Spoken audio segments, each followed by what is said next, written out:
सोलापूर लोकसभा सार्वत्रिक निवडणुकीच्या अनुषंगाने जिल्हास्तरीय माध्यम प्रमाणीकरण आणि संनियंत्रण समितीने निर्भय व निष्पक्ष पद्धतीने मुद्रित इलेक्ट्रॉनिक माध्यमातून प्रसारित होणाऱ्या पेड न्यूज जाहिरातीसह सोशल मीडियाच्या वापरावरही अतिशय जबाबदारी व काळजीपूर्वक लक्ष ठेवावे अशा सूचना सोलापूर लोकसभेचे जनरल निरीक्षक मिथिलेश मिश्रे यांनी केली। सोलापूर लोकसभा सार्वत्रिक निवडणूक 2024 अंतर्गत जिल्हास्तरीय माध्यम प्रमाणीकरण व संनियंत्रण कक्षाला भेट दिल्याप्रसंगी जनरल निरीक्षक मिथिलेश मिश्र बोलत होते।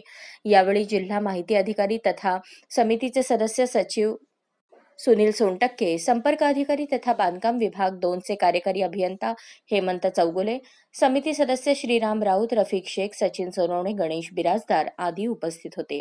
सोलापूर लोकसभा निवडणूक काळात जिल्हा माध्यम प्रमाणीकरण व माध्यम संनियंत्रण समितीचे कामकाज अतिशय महत्त्वाचे आहे। सर्व समाज माध्यमांद्वारे उमेदवार त्यांच्या होणाऱ्या प्रचारावरही या समितीने काळजीपूर्वक लक्ष ठेवणे गरजेचे आहे। तसेच वृत्तपत्रात येणाऱ्या संशयित पेड न्यूज जाहिरात शोधून संबंधित उमेदवाराच्या निवडणूक खर्चात तो खर्च समाविष्ट नियमितपणे करण्यात यावा। भारत निवडणूक आयोगाने दिलेल्या निर्देशाप्रमाणे अत्यंत काटेकोरपणे समितीचे कामकाज करून समितीने दैनंदिन पेड न्यूजचा अहवाल खर्च समितीला सादर करावा असे सांगितले।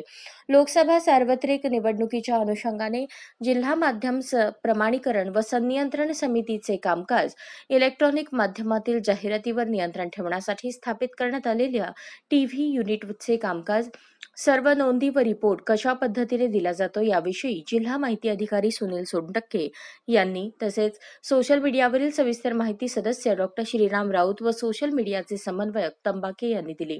यावेळी माध्यम कक्षातील राजेंद्र तारवाले, शरद नलावडे, दिलीप कोकाटे, संजय घोडके, व्ही.एस. बिराजदार, एल.आर. बोमेन, के.ए. जमादार, ए.व्ही. अणची, आर.एस. शेख आदी उपस्थित होते।